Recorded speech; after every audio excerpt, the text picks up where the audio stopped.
Welcome to Truth or Raps. So, I've been playing Elden Ring. It's PS4 Elden Ring, not PS5, so I'm not sure. I mean, I've noticed a little pop-in, but I'm not sure, other than presentationally, if there is anything different about it. I saw, at least one YouTube video where a guy was saying that it's pretty much the same game. It's just, it maybe doesn't look as good on the PS4. And it still looks pretty good.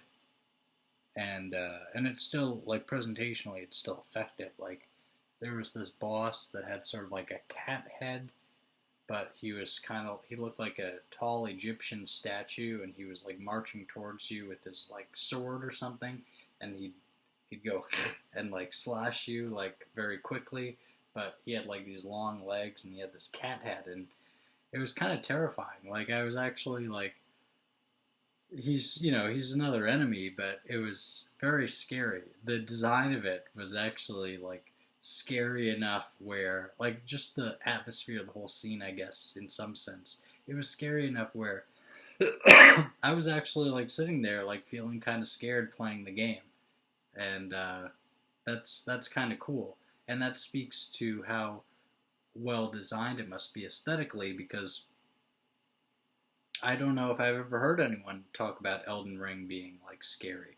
And I even looked up a YouTube video on that boss fight in particular, to see like what a good strategy might be, and it did end up helping. I think I sort of had a modified version of what that person said, partially because I'm not sure if I was doing exactly what they said to begin with, and then I sort of changed it a little from there. But um, yeah, something like, I don't think that guy, he might have said it was like creepy or something, maybe, but I don't even know if he said anything about it being creepy. And he said it was like kind of tough fight. I'd say, I guess, like, sort of retrospectively, everything seems easy, but it took me many tries. And actually, my last fight with him, I had him down to like maybe around 30-ish percent health, something like that. And he had me at basically like one hit till I was dead, and then he ended up hitting me again, but I wasn't dead. It like basically showed like zero health on the bar. Like, the bar was as if there was no bar there, maybe. But whatever it was, I spent like the next like 3 or 4 minutes, and I uh, recorded the video of it and I saved the recording video of it on the PS4. PS4 ambiently has like video recording going back like 15 minutes or something. So if you do something cool, you don't even have to have been planning to record it. You can just say, "Oh shit," and as long as you don't mess up when you're trying to save the recording, which you can do by clicking it but then not pressing save, and so sort of clicking share twice, but share brings up like whatever recording there was, and then you can generally save an image, the screenshot, and save the video. One other way you can fuck up is accidentally clicking into the save screenshot option, and that brings you to, or like share screenshot, and then that saves the screenshot, but then you can't click back out of that, as far as I know, to the screenshot menu. Like, once you click out of that, it goes back to whatever you're doing on the PlayStation 4 prior to clicking screenshot, and then if you click screenshot again, the video will have shorted out on the last one and then tried to save over it with this one, but it won't have anything there, so you will have lost the video. But if you click, I think it's square to save the video first automatically, or click into share video or whatever, video clip or whatever, then you can do it. And I saved it, and it was really cool. And but I just like, it was just, basically what I came on here to say is, people talk about Dark Souls, very like the Dark Souls games, and From Software has basically made like, they're like Souls-like, and the From Software ones in particular, people consider them like sort of a Soulsborne series, even if they're not I don't even know if in any way Bloodborne is like connected to Dark Souls, like Bloodborne the game connected to the Dark Souls in name series. Like I think Bloodborne might be a completely different world and everything. Same for Sekiro and for Elden Ring, I think possibly, but they have like similar gameplay and similar aesthetics and like similar kind of menu displays and just like they're pretty similar games, but some of them have like slightly different mechanics and are set in a different place, but and have like different bosses and enemies and stuff. But it's been really great playing Elden Ring, and I felt like a sort of a draw to play it, and partly because it was just the PS4 version. It was like I feel kind of like playing the PS4 version rather than whenever I get a PS5 someday, just playing it on that. But I bought it for the PS4, like at, I think it was like $39.99 or something at a GameStop. But it was after my probation, and so I was like really excited to be able to play my PS4 and PS3 and 3DS again. Anything that could connect to the internet, they barred me from playing for all of the probation. So it was a while. So I was like getting to play newer games again, and it was like, oh shit! Like I saw all this stuff about Elden Ring. I don't have a PS5 yet. I could have bought a PS5, but it would have been a lot of money. But I think I'm gonna buy it sometime this year. But it would have been like a significant amount of the money that I was sort of using to celebrate being off probation. Just like go to Chili's one time, and try to navigate the menu without ordering meat. I ended up just ordering like a fajita type thing. It was just cheese or something, and then it had like various things, and then I ordered a side of fries. I thought they had a portobello burger there or something, and I was trying to sort of recreate the scene from American Gods, which I had dreamt of recreating after I got out of jail, but then they said you can't drink at all. Like it's not like a restriction on blood alcohol content, like of 8%, just in general, like which is I guess what the normal probation restriction is. But for me, they said you can't drink at all, and it was like, so it was like, oh, I can finally do this, and then they don't have the portobello burger, and I'm not eating meat at Chili's, and so oh well. But it was still nice, and man, Elden Ring. It's just people talk about like the Dark Souls games and Elden Ring, whatever. They talk about them as like being kind of like significant, like philosophically, and like they're games that'll save your life and stuff. And it really does like it beats you up enough but gives you the chance to like go and try again pretty much infinitely. You can always just die and respawn at the thing and go try again. But if you die and respawn and then you don't go touch your like celestial entrails to get your runes back. That's the like sort of the money you get from defeating enemies in this game. It was referred to as souls in the Souls games, and I don't know what it was or if it was in either I think Bloodborne had some version of it. I think Sekiro maybe didn't even have it. I don't know. I tried loading Sekiro up on my PlayStation 4 because I bought that too, and because I remember Happy Hob like played Sekiro, and it was just before I got taken off to jail and everything, and like I had never actually bought Sekiro and played it, but it had like just come out, and it was like, oh shit, like this is a new Soulsborne game, and Hob just did like I wasn't a huge Hob fan, but like, it was I watched him a little bit mostly for the Dark Souls no hits run, which back then he was the guy. I guess other people might have done it at that point back then, but like he was still setting records and still being like the first to do it, like the first to do all the Soulsborne games, at least at that point, in a row, no hit each of them, all of them in a row, and like him not getting hit once by an enemy.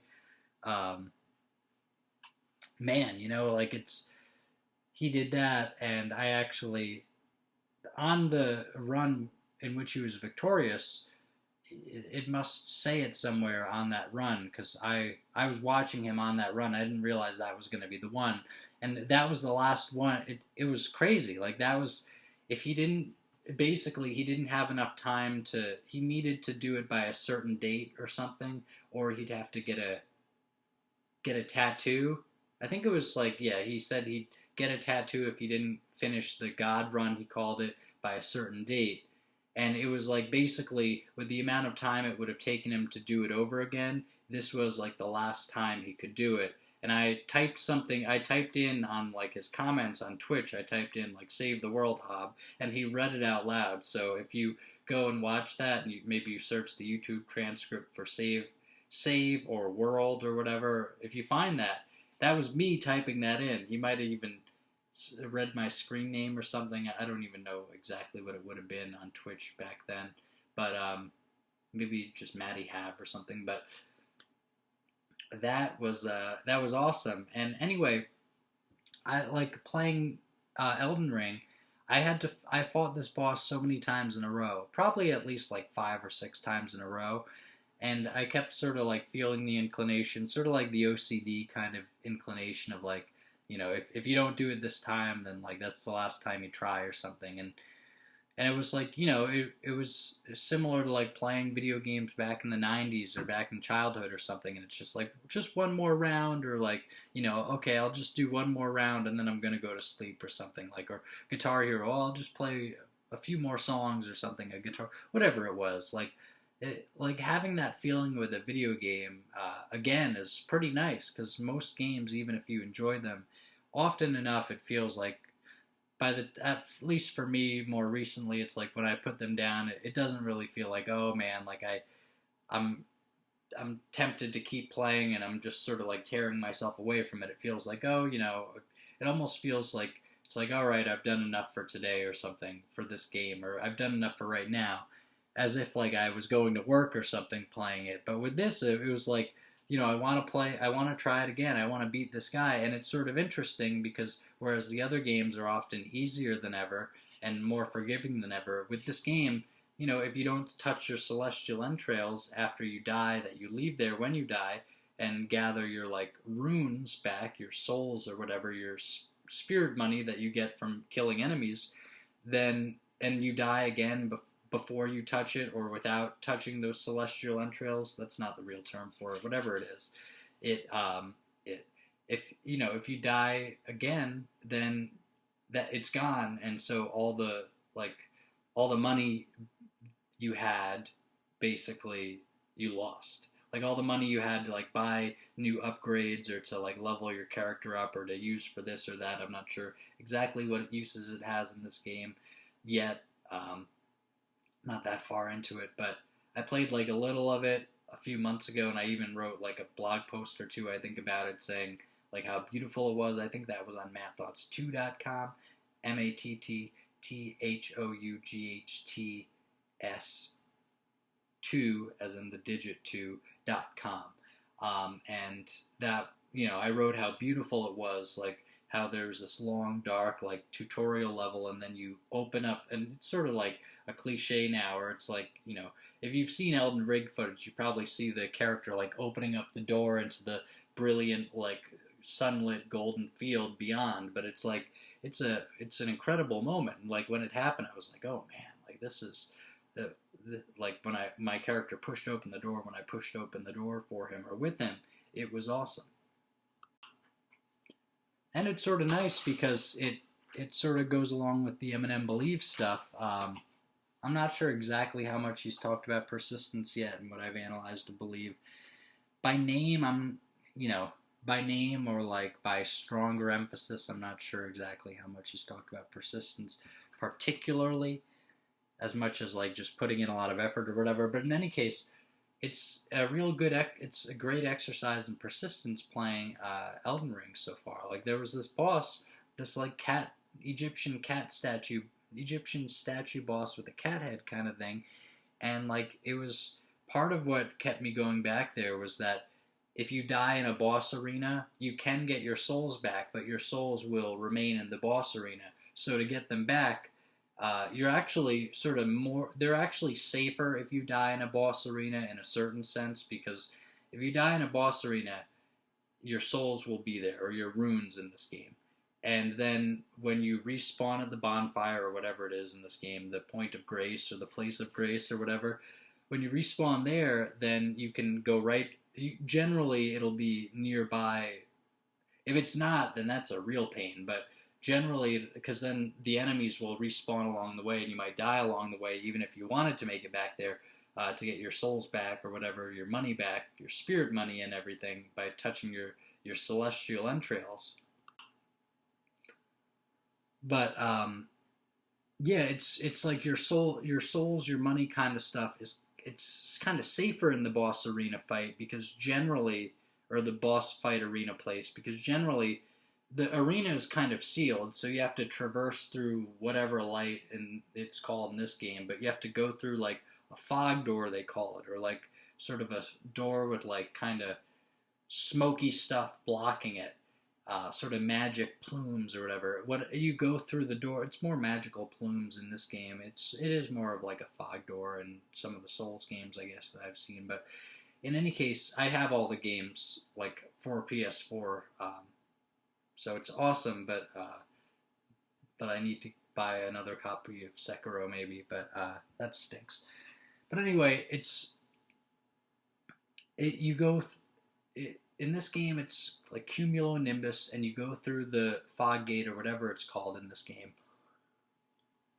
And then the boss arena, typically sometimes the boss just comes right out of the gate hitting you, but at least in this case and in other cases as well, there is usually sort of a warm-up period for the boss of a few seconds maybe, or if you're lucky, like a few, or even like 1 or 2 seconds. Like there's a bit of a warm-up period, at which point you can sort of see like where did I die, and you can, like, the runes, or wherever you left them, the runes, they will be glowing and kind of like wisping up, and it's not like super easy to see. Like you can see it from just anywhere, especially if it's a bigger battlefield, but usually it's a small enough place, and sometimes you plan to die closer to the door so it's easier to get them if you need to again.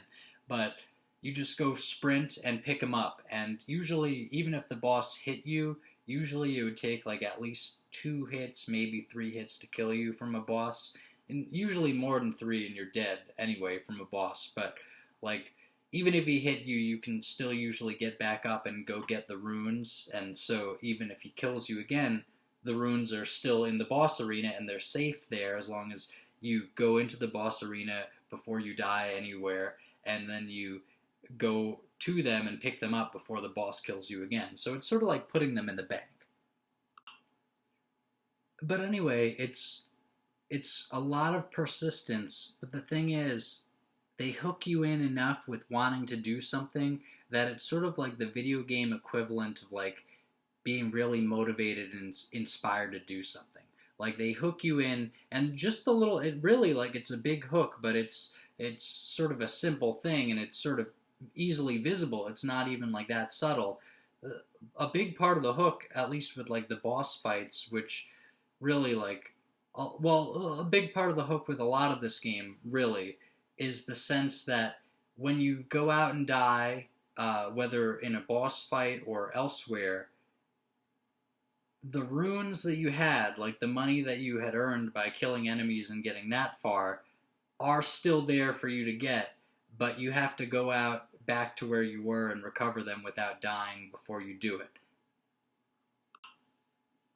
And so this sense of like recovering your lost presence, recovering like presence plural, like present plural, presence, not like presence, but recovering your lost presence, which is actually kind of interesting. Maybe that's what you're doing anyway, but it's like you left something out there in the field and you have to go get it again. Like that is, I think that is the whole appeal of Dark Souls and all Soulsborns, maybe. You left something out in the field and you have to go and get it back. And that, that sort of naturally feeds into a sense of persistence because you want to be persistent. You want to go get it back.